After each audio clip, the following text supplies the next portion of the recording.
Next Murali Mohan గారిని మాట్లాడవలసిందిగా కోరుకుంటున్నాము.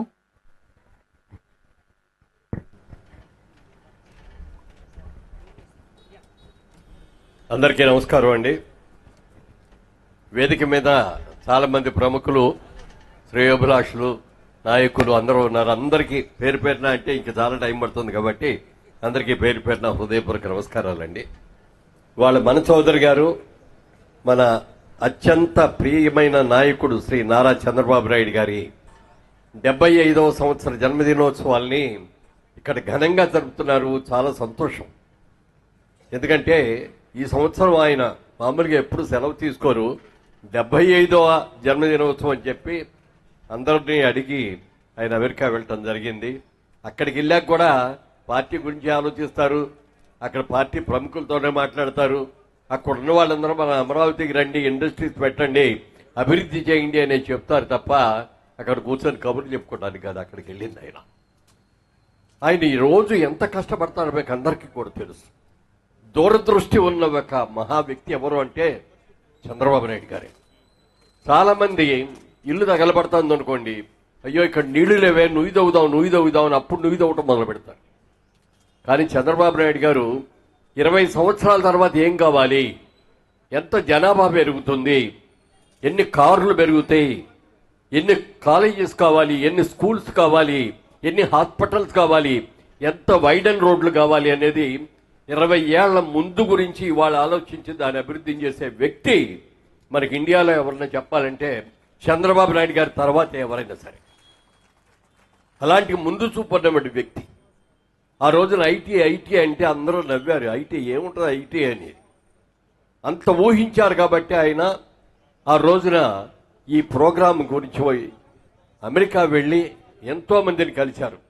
కలిసిన తర్వాత బిల్ గేట్స్ గారి దగ్గరికి వెళ్ళి ఆయనతో కూడా మాట్లాడాలని కలిస్తే వాళ్ళు అక్కడ ఇంటర్వ్యూ కూడా వీలు లేదండి, చాలా బిజీగా ఉన్నారు, కుదరదండి అన్నారు. ఒకే మాట చెప్పారు, బాబు నేను ఇండియాలో ఒక ఆంధ్రప్రదేశ్ అనే స్టేట్ ఉంది, ఆ స్టేట్కి ముఖ్యమంత్రిని, నేను ఇక్కడికి వచ్చేది ఆయన ఏదో అప్లికేషన్ అడగడానికి చందా అడగడానికి రావటం లేదు, మీకు కావలసిన బోర్డు ఎంతమంది ఐటీ ఉద్యోగులు మా దగ్గర ఉన్నారు, ఆ అభివృద్ధి గురించి మీకు చెప్పడం కోసం వచ్చాను అని చెప్పేటప్పటికీ వెంటనే ఆయన రేపు మధ్యాహ్నం 3 గంటలకు రండి అని చెప్పి వాళ్ళ పిఎస్ చెప్పారు. మీరు ఒక్క 10 నిమిషాలు లేటుగా వస్తే కూడా మీ ఇంటర్వ్యూ క్యాన్సిల్ అయిపోద్దండి, మీకు మొత్తం అక్కడ ఉండేది 15 నిమిషాలు మాత్రమేనండి అని చెప్పి ఆయనకి 3 గంటలకు అపాయింట్మెంట్ ఇచ్చారు. ఈయన ఎందుకైనా మంచిదని 2:30కి వెళ్ళి అక్కడ కూర్చొని ఆయన 3ంటికి కరెక్ట్గా బిల్ గేట్ గారు వచ్చారు, మాట్లాడుతున్నారు. మాట్లాడుతుంటే పావుగంట అయిపోయింది. పావుగంట అయిపోయిన తర్వాత వాళ్ళ పిఎస్లు వచ్చి ఏదో టైం అయిపోయిందండి ఇంకో ప్రోగ్రామ్ చెబుదామని దగ్గరికి వస్తే అందరినీ కూడా దూరంగా ఉన్నాడు, ఎవరో మాట్లాడుతూ. ఆయన చెప్పేది మొత్తం అయ్యే వరకు ఎవరో డిస్టర్బ్ చేయొద్దు అని చెప్పి చెప్పింది మొత్తం విన్నారు. ఆయన ఎలాంటి అభివృద్ధి చేయొచ్చో హైదరాబాద్లో, ఆంధ్రప్రదేశ్లో అనే విషయం, అంటే ఆంధ్రప్రదేశ్ అంటే అప్పుడు ఉన్న ఆంధ్రప్రదేశ్, రెండు కలిసి ఉన్న ఆంధ్రప్రదేశ్, ఆ రోజులందరికీ కూడా విడమర్చి చెప్పాడు. మీకేం కావాలని వచ్చారు నా దగ్గరికి అని అడిగితే, మీరు అద్భుతమైన ఐటీలో చాలా బాగా అభివృద్ధి చేస్తున్నారు, మా హైదరాబాద్కు రండి, హైదరాబాద్లో కూడా మీ ఆఫీస్ ఇక్కడ ఓపెన్ చేయండి, మీకు కావలసినంత మంది మా చదువుకున్న విద్యార్థులు బోళంతమంది ఉన్నారు ఐటీ ఉద్యోగాలు చేసేవాడు, వాళ్ళందరికీ కూడా ఉద్యోగాలు ఇవ్వాలి రండి అంటే ఆయన ఒకే మాట చెప్పారు, నేను అమెరికాలో తప్ప నేను ఎక్కడ కూడా నాకు బ్రాంచెస్ లేవు, నేను ఎక్కడ కూడా ఆఫీసులు ఓపెన్ చేయలేదు, కానీ చేయటువంటి వస్తే మాత్రం మొట్టమొదటిగా ఇండియాలోనే చేస్తాను, అది కూడా హైదరాబాద్లోనే చేస్తానని చెప్పి చంద్రబాబు నాయుడు గారికి ఆ రోజున మాట ఇచ్చిన మాటను సంవత్సరం జరగకుండా ఆయన నిజం చేసి ఆయన స్వయంగా ఇక్కడికి వచ్చి మరి బిల్ గేట్స్ గారు మరి ఆఫీస్ ఓపెన్ చేశారు. తర్వాత ఆయన ఎప్పుడైతే వచ్చి ఇక్కడ ఆఫీస్ ఓపెన్ చేశారో, ఎప్పుడైతే ఆ బిల్డింగ్స్ కట్టారో చూసి మిగిలిన ఐటీ వాళ్ళందరూ కూడా పరిగెత్తుకొని బిల్ గేట్స్ గారే వెళ్ళి ఇండియా వెళ్ళి చేస్తారంటే మనం వెళ్ళకపోతే వెనకబడిపోతామని చెప్పి ఒకరికొకరి తర్వాత ఒకరు క్యూ కట్టుకొని వచ్చేసి అందరూ కూడా అభివృద్ధి చేశారు. ఇవాళ హైదరాబాద్ సికింద్రాబాద్ లాగానే సైబరాబాద్ అనేది ఏర్పాటు చేసిన ఘనత ఎవరిది అంటే చంద్రబాబు నాయుడు గారిది. అలాగే ఆ రౌండ్ బిల్డింగ్ మీకు అందరికీ కూడా గుర్తుండే ఉంటుంది, ఆ ఒక్క బిల్డింగ్ ఏ ఉండేది, ఆ చుట్టుపక్కల ఏ ఉండే కాదు. ఆ టైంలో దాన్ని ఓపెన్ చేయడానికి ఎవరిని పిలిచారో తెలుసునండి, బిల్ క్లింటన్ గారిని పిలిచారు. Bill Clinton guarantee America president. America president దగ్గరికి వెళ్ళటానికి ఇంటర్వ్యూ దొరకదు, ఏమి ఉండదు.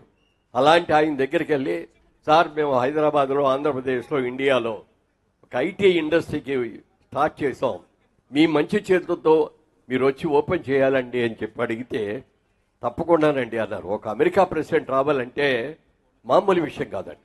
వాళ్ళ సెక్యూరిటీ అంతా వచ్చేస్తారు, వాళ్ళు ఎయిర్పోర్ట్లో వాళ్ళ సొంత ఎయిర్పోర్ట్లో దిగుతారు, అక్కడి నుంచి వాళ్ళ కారులోనే బుల్లెట్ ప్రూఫ్ కారుల్లోనే వస్తారు. అలాంటి కట్టుదిట్టమైన ఏర్పాట్లన్నీ ఎవరి మీద ఆధారపడకుండా వాళ్ళ సెక్యూరిటీ వాళ్ళతో వచ్చి ఇక్కడికి వచ్చి ఆ రోజున ఆ బిల్డింగ్ ఓపెన్ చేశారు. ఆయన చేతి చలవనివ్వండి, మరి చంద్రబాబు నాయుడు గారి ముందు చూపన్నామనివ్వండి, మనందరూ అదృష్టవన్న అవనివ్వండి, ఐటీ రంగం ఎంత విస్తరించిందో. మన పిల్లలు ఐటీలో చదువుకొని వందల మంది, వేల మంది దేశ విదేశాల్లో వాళ్ళు ఉద్యోగాలు చేస్తున్నారంటే వీటన్నిటికీ కూడా కారణం చంద్రబాబు నాయుడు గారి ముందు చూపు మాత్రమే. మేము పార్లమెంట్లో ఉండగా చాలామంది మమ్మల్ని దగ్గరకు వచ్చి, మీరు ఎక్కడి నుంచి వచ్చారంటే ఆంధ్రప్రదేశ్ నుంచి అండి అనగానే వాళ్ళందరినీ మమ్మల్ని మనస్ఫూర్తిగా అభినందించారు. సార్, చంద్రబాబు గారు లాంటి ఒక నాయకుడు ఉంటే మీ ఆంధ్రప్రదేశ్ అదృష్టం అండి, ఇలాంటి నాయకుడు మా రాష్ట్రంలో మాకు కూడా ఉండేటట్లయితే మేము కూడా మా రాష్ట్రం ఎంత అభివృద్ధి చేసుకోవచ్చండి అని చెప్పి వాళ్ళు మాతో అనేవారు. అలాంటి నాయకుడు, ముందు చూపున్న నాయకుడు, ఆ రోజుల్లోనే విజన్ 2020 అని చెప్పి సక్రమంగా బ్రహ్మాండంగా చేద్దామని అనుకున్న దాన్ని మధ్యలో ఆయన 2 సార్లు ఓడించుకున్నాం మనకి తెలియకుండానే. ఎందుకు ఓడించుకున్నామంటే బాగా చేశాడు కదా, ఆలోచించాలి కదా. ఎవరో ఏదో చెప్పారని, ఒక్క ఛాన్స్ ఇమ్మన్నారని చెప్పి వాళ్ళని చేస్తే ఏం ఛాన్స్ ఇచ్చి ద్రోగాలు చేయాలంటే, మరి మాకు పార్లమెంట్లో ఉన్న సభ్యులందరూ కొన్నారు, ఏమయ్యా మీ తెలుగు వాళ్ళకి అసలు మీకు బుద్ధి ఉండదా? అలాంటి చంద్రబాబు నాయుడు గారిని ఓడించేసి ఒక కల్ప్రిట్గా దాదాపుగా 18 కేసులుండి అన్నిట్లో A1గా ఉన్న వ్యక్తిని, జైలు నుంచి వచ్చిన వ్యక్తిని అతన్ని ముఖ్యమంత్రిగా ఎన్నుకోరాలంటే మీ అంత పిచ్చాళ్ళు కానీ తెలుగు తక్కువ వాళ్ళు కానీ ఎవరు ఉండరు అని అంటే సిగ్గుతో మేము అందరూ తలంచుకున్నాం.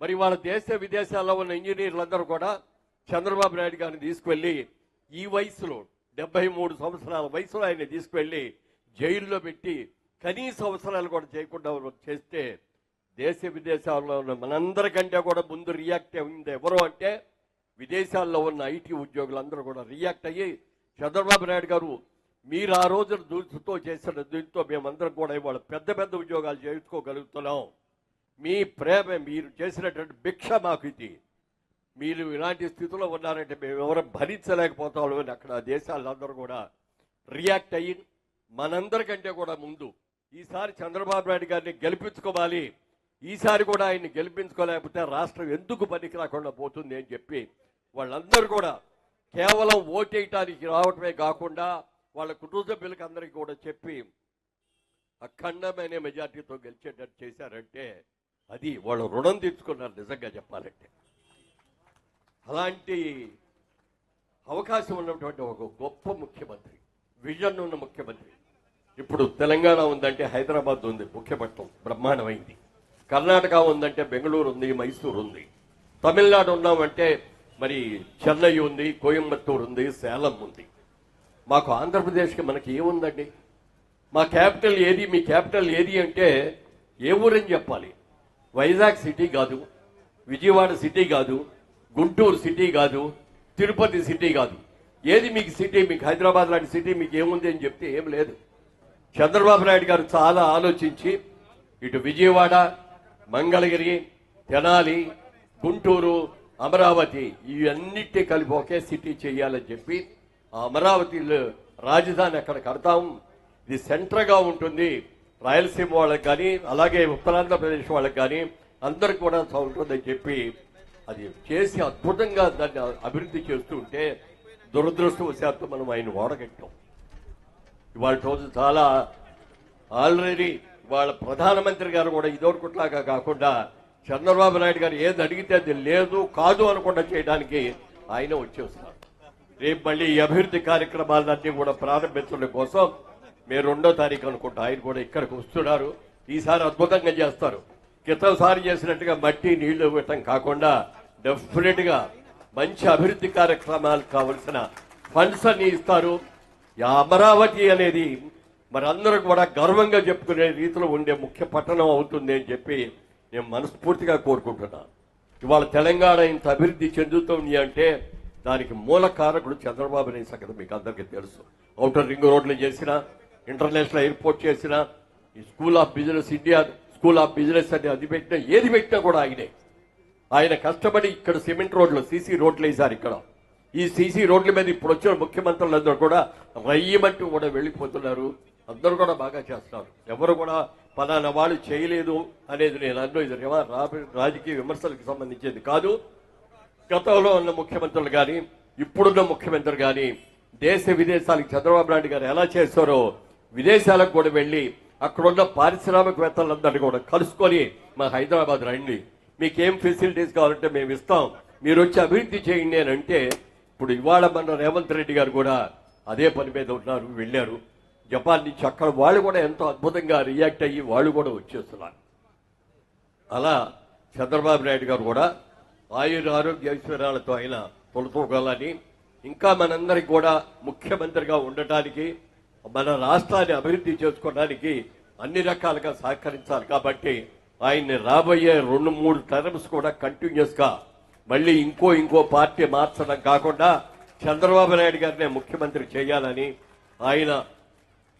ఆయన నాయకత్వంలో ఇంకా అభివృద్ధి చెందాలని మనస్ఫూర్తిగా కోరుకుంటూ, వాళ్ళ మన చౌదరి గారు మేమందరం కూడా టీవీ ఇండస్ట్రీలో మన స్టూడియోస్ అని కట్టారు అద్భుతంగా. స్టూడియో అనగానే ఏదో 10 ఎకరాలు 20 ఎకరాలు కడతారు. ఆయన 500 గజాల్లోనో 1000 గజాల్లోనో 5 అంతస్తులో కట్టి టీవీ షూటింగ్లకి అన్నిటికి కూడా చేసి వాళ్ళ టీవీకి ఇన్ని రకాలుగా అవకాశాలు ఉన్నాయంటే మన స్టూడియోకి రాకుండా ఎవరు ఏ సీరియల్ చేయలేరండి. ఏదో ఒక ఆఫీస్ కావాలన్నా ఇక్కడికే వస్తారు, ఒక హాస్పిటల్ కావాలన్నా ఇక్కడికే వస్తారు, ఒక రిచ్ హౌస్ కావాలన్నా ఇక్కడికే వస్తారు. అలాంటి వ్యక్తి ఈ రోజున ఈ కార్యక్రమాన్ని తన భుజస్కంధాల మీద వేసుకొని ఇంత బాగా చేసేందుకు మనందరి తరఫున కూడా ఆయన మనస్ఫూర్తిగా అభినందించాలని కోరుకుంటూ సెలవు తీసుకోవడానికి, ఎందుకంటే చాలా కార్యక్రమాల్లో పాల్గొనాలి. Thank you sir.